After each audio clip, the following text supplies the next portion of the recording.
In this video, we're going to talk about for loops, what they are, and how they can make your life a whole lot easier, specifically in GameMaker. So just so you know where I'm at, I have an object called object for loop. I have a create event, and then it's showing these 5 messages. Show message, this is message number 1, number 2, all the way down to 5.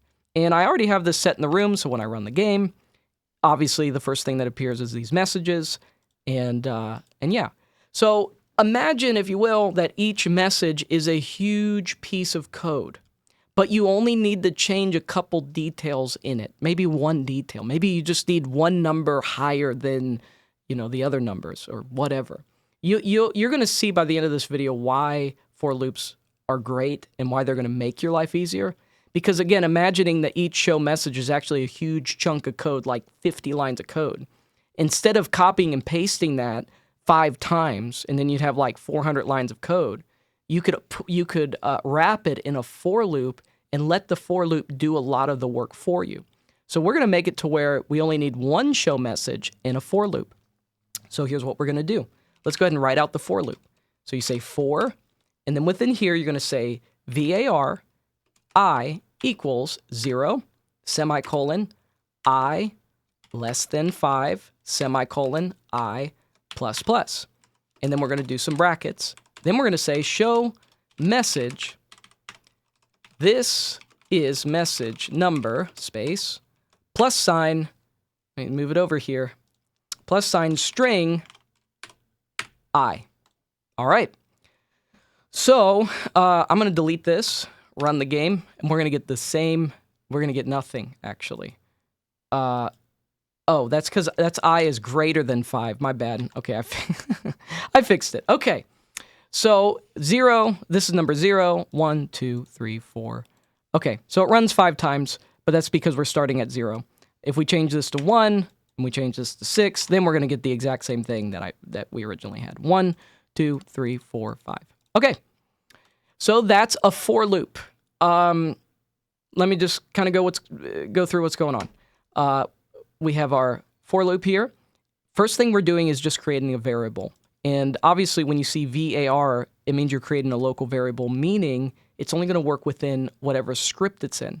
So this would not work in like a draw event or step event or whatever. We could make it work like that if we deleted var. You can do that because you're just declaring a variable. And it doesn't have to be called I. Some people use n, you can use j. You can nest a for loop within a for loop, and so you wouldn't want to use I, you'd want to change that to something else, but the gist of what you're doing, as you can see, is creating a variable. The next thing you're doing is setting a condition.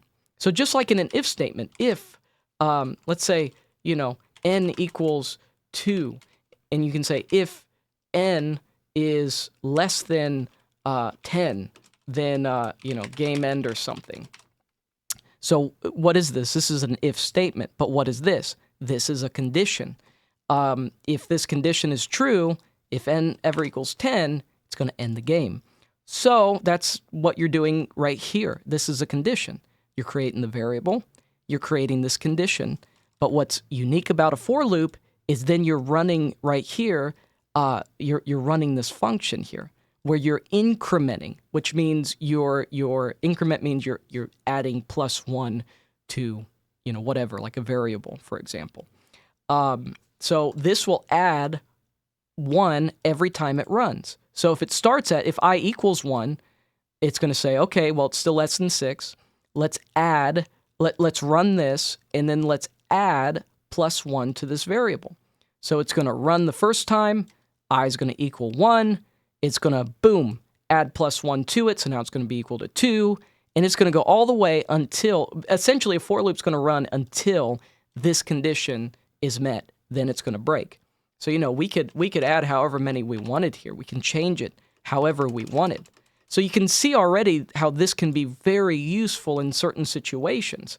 If you got to create a lot of objects at one time and you need them at different spots, for example, let's do that. Let's do instance create depth, and let's say irandom range.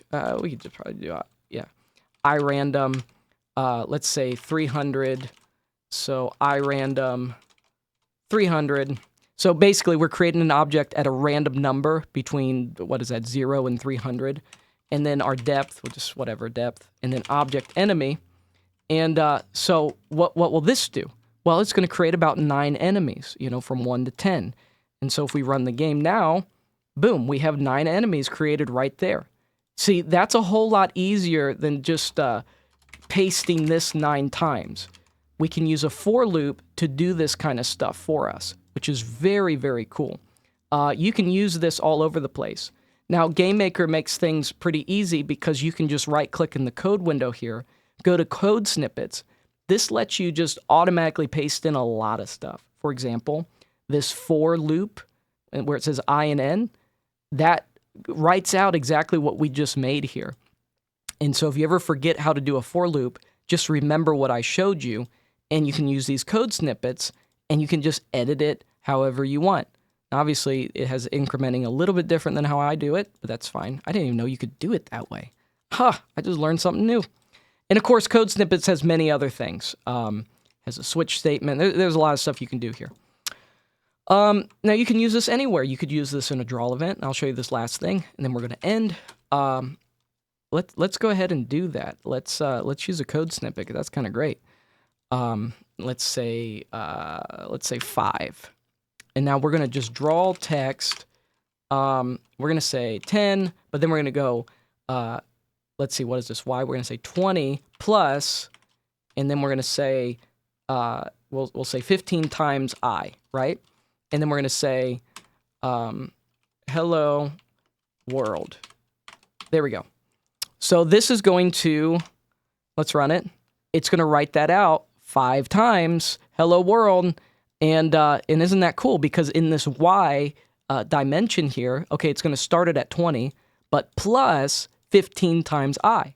So with, obviously the first one being 0, it's going to start at 20. Next one being 1, it's going to start at 15. Next one being 2, it's going to start at 30. And it's just going to draw it right out. So as you can see, for loops are freaking awesome. And I encourage you to start using them to make even better games. So that's all. Don't forget to follow me on x.com/Wizardy. My Discord is in the description. Leave a comment if this helped you. Even if it didn't help you, just leave a comment. I read all of them, even the mean ones. And also leave a like, too. That really helps with the algorithm. If you're not subscribed, that also helps, too. See ya.